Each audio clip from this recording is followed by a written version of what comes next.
네, 안녕하세요 여러분들. 역사는 최태성. 네, 자, 우리가 이제 드디어 전근대를 끝내고 근현대사로 들어옵니다.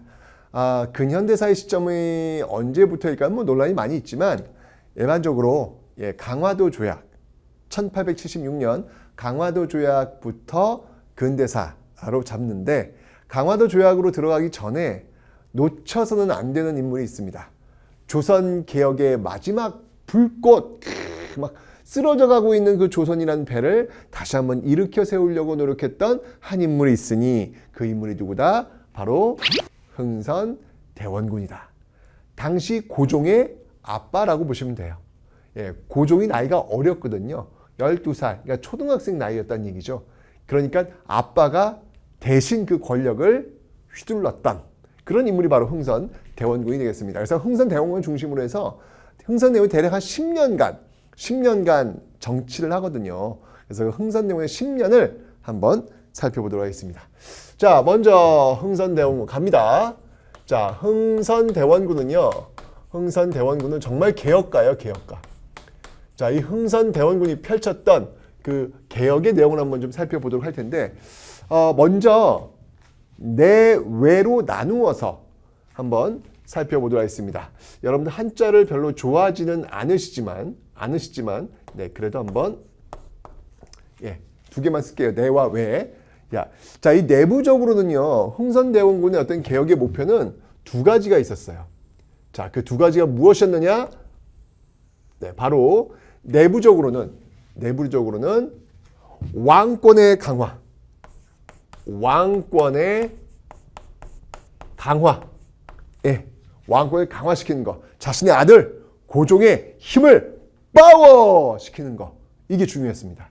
그리고 또 뭐가 있었냐면 왕권 강화와 그리고 민생의 안정. 그러니까 이제 백성들이 잘 먹고 잘 살 수 있도록 하는 거. 이게 두 가지가 가장 큰 목표였어요. 목표. 자, 먼저 이 왕권 강화를 하기 위해서 무엇을 했는지 한번 살펴보도록 하겠습니다. 자, 과연 흥선대원군이 왕권 강화를 위해서 무엇을 했을까?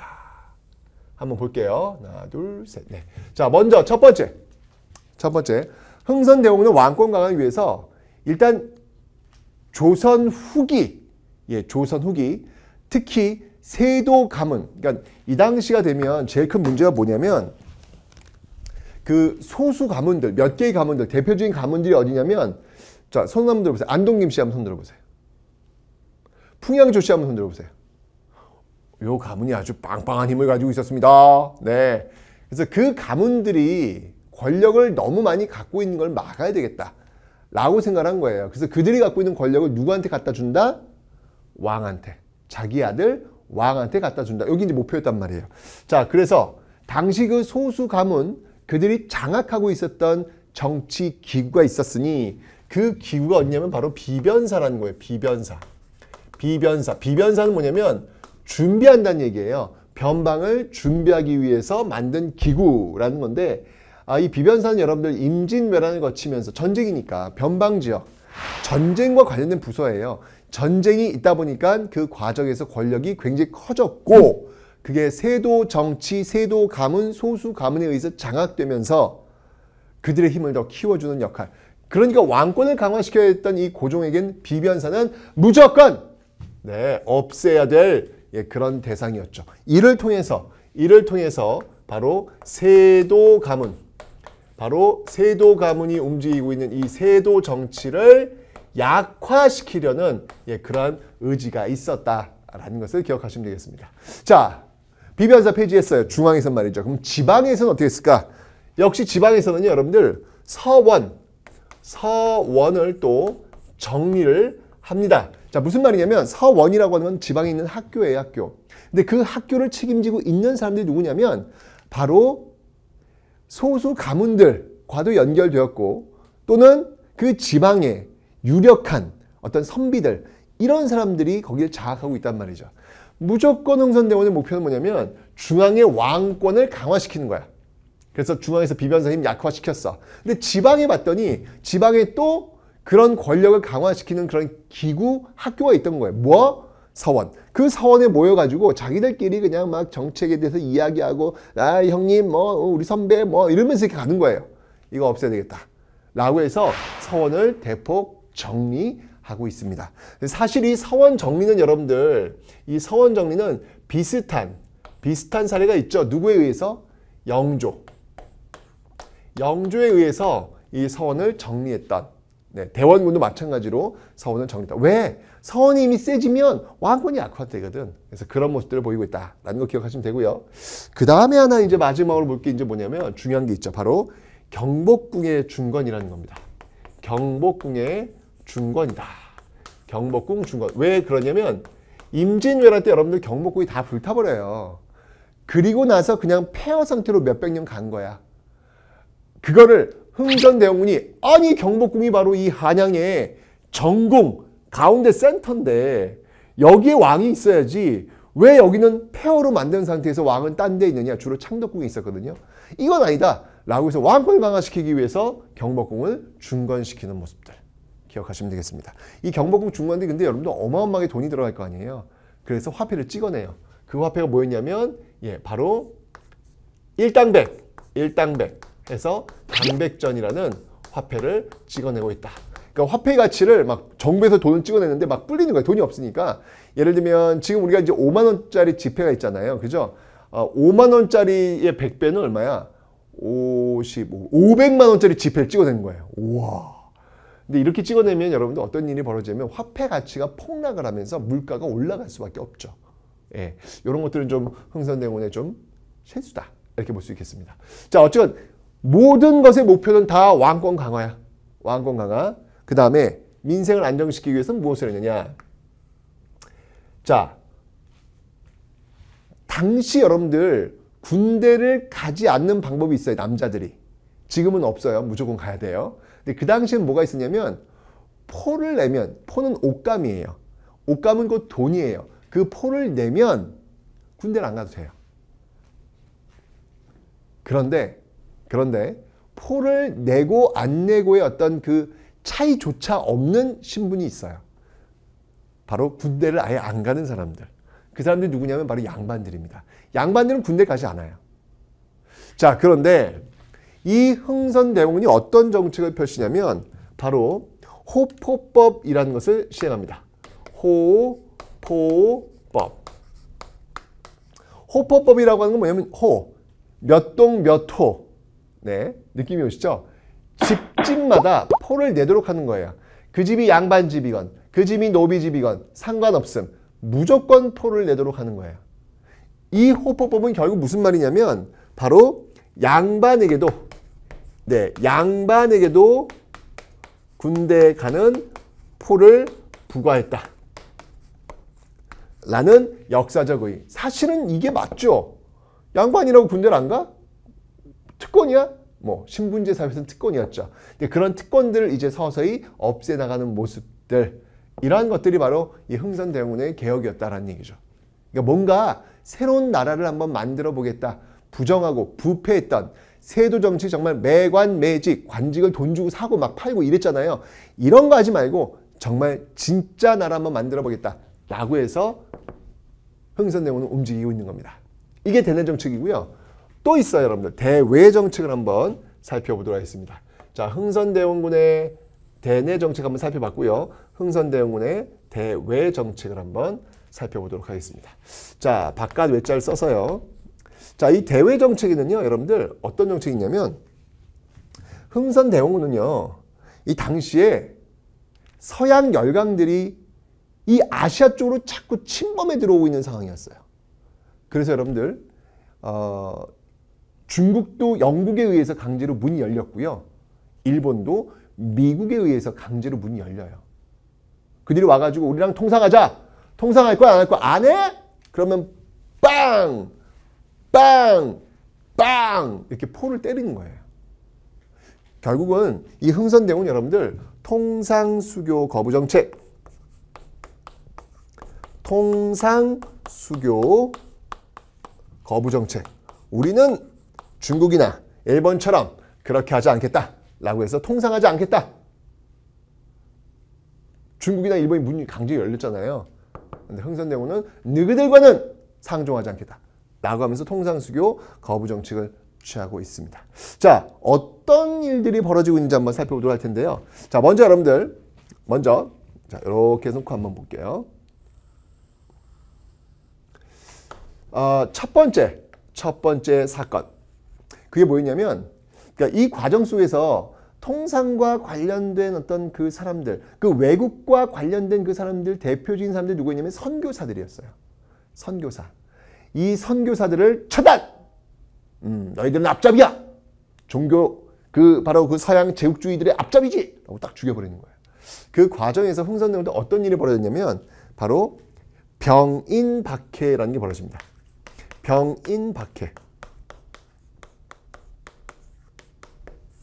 자, 병인년이라고 하면 여러분들 66년이에요.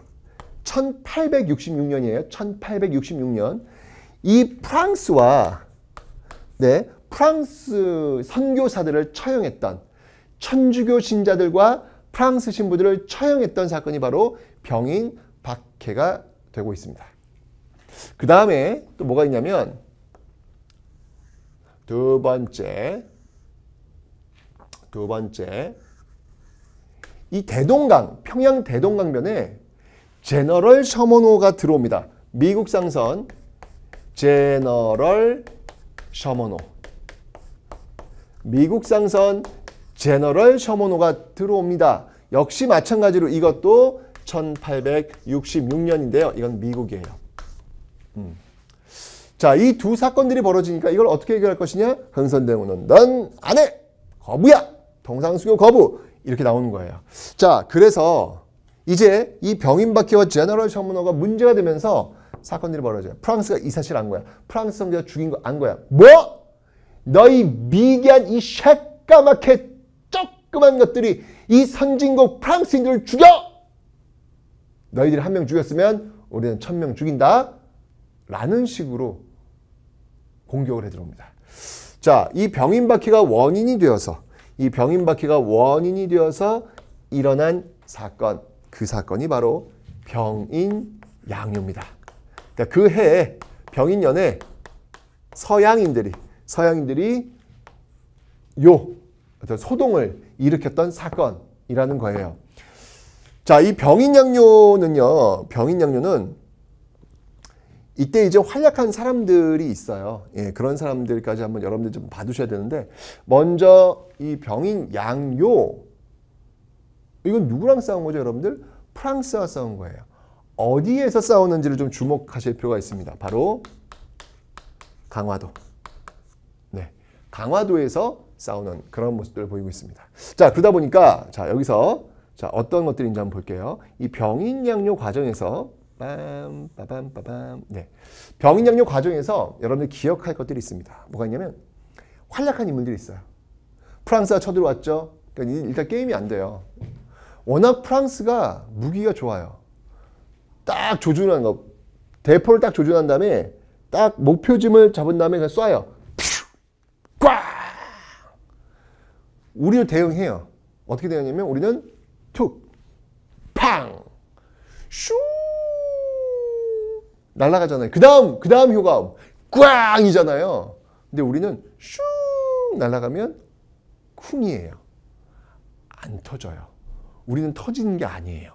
네, 우리는 무거운 쇳덩이를 던져서 배에 맞춰서 배를 침몰시키는 그런 용도입니다.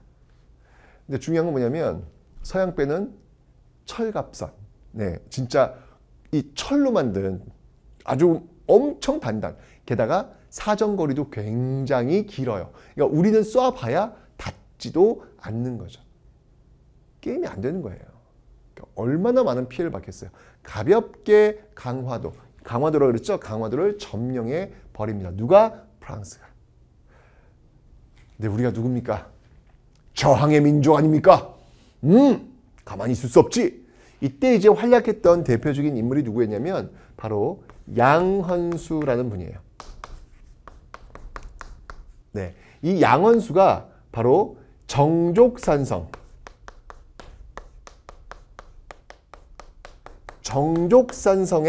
들어가서 프랑스군들이 오기를 기다렸죠. 매복해 있다가 프랑스인들을 완벽하게 이곳 강화도에서 제압을 합니다. 와우! 감사합니다. 그러니까 프랑스가 놀랬어요. 도망가야죠.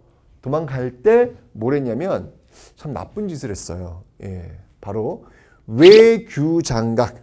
바로 외규장각. 바깥에 있는 규장각이라는 거예요. 예, 창덕국에 하면 규장각이 있잖아요. 그 규장각에 또 이제 바깥 지방에다가 설치했다는 얘기죠. 이 외규장각을 불태워요. 그리고 중요한 의궤들을 가지고 가버립니다. 예, 그리고 이 불태우고 그다음에 의궤, 예, 이런 것들을 막 가져가죠. 의궤 같은 거. 근데 여러분들 이 프랑스로 가져갔던 이 의궤 있잖아요. 이 의궤를 발견해낸 사람이 계세요.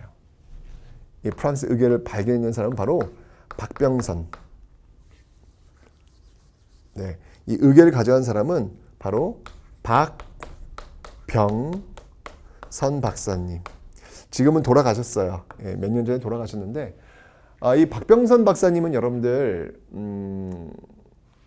프랑스, 그러니까 박병선의 목표가 딱 하나 있었어요. 뭐가 있었냐면 직지심체 요절. 여러분 직지심체 요절이 뭐예요? 세계에서 가장 오래된 현존하는 가장 오래된 금속 활자본이 있잖아요. 그게 어디냐면 프랑스에 있거든요. 이걸 찾으러 나선 분이 박병선 박사예요. 그래서 프랑스 국립도서관에 사서로 취업을 해요. 취업을 한 다음에 그 직지심체 요절을 찾아 나가는 것이죠. 근데 그 와중에 바로 이걸 발견한 겁니다. 의궤라고 하는 건 뭐냐면 이 규장각에 있었던 왕실 행사의 모습을 그림으로 글로 기록해 놓은 굉장히 훌륭한 기록서예요. 기록서. 이걸 발견한 거예요. 결국 이 박병선 박사의 어떤 그 노력으로 인해 가지고 이 의궤가 우리나라, 왜냐면 이거 뺏어간 거잖아요. 우리나라의 임대 형식으로 돌아오게 되었죠. 진짜 이 박병선 박사님 너무너무 감사합니다. 진짜 평생을 딱 하나의 목표, 직지심체 요절과 이 의궤 반환, 여기에 목표를 두고 계셨던 분이니까요. 멋진 그런 분이다라는 생각이 듭니다. 자, 이렇게 해서 병인 양요 프랑스를 쫓아냈습니다. 시간이 흘러서 이제 제너럴 셔머노 사건이 원인이 되어서, 이거 어떤 나라? 미국이잖아요. 미국이 또 쳐들어오는 거예요. 그 쳐들어온 사건이 뭐였다? 그게 바로 신미양요. 이 신미양요는 여러분들 71년도.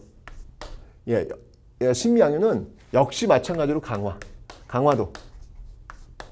네, 강화도에서 벌어진 사건이 되겠습니다. 자, 이 신미양요는 여러분들 어떤 이슈가 있냐면, 먼저 이 신미양요 똑같아요. 프랑스처럼 막 밀고 들어오니까 무기가 너무 열악한 거라 방법이 없는 거예요. 너무 세니까.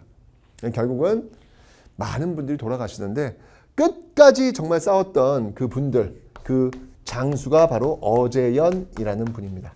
이 어제연은 여러분들 그 강화도 광성보를 중심으로 해서 싸우신 그런 분이에요. 근데 역시 마찬가지로 이 미국이 또 도망갈 때, 끝까지 싸우니까 돌아갈 때 뭘 가져갔냐면, 이 장수 숫자가 적혀 있는 깃발, 수자기를 또 약탈해 갑니다. 그래서 미국 해군 박물관에 딱 전시를 해놓은 거예요. 근데 이제 다시 가지고 왔어요. 가지고 왔지만 어쩌면 이런 일들이 있었다라는 거 기억하시면 되겠습니다. 그래서 이 신미양요가 끝났을 때 이 흥선대원이 이것들은 정말 나쁜 것들이야.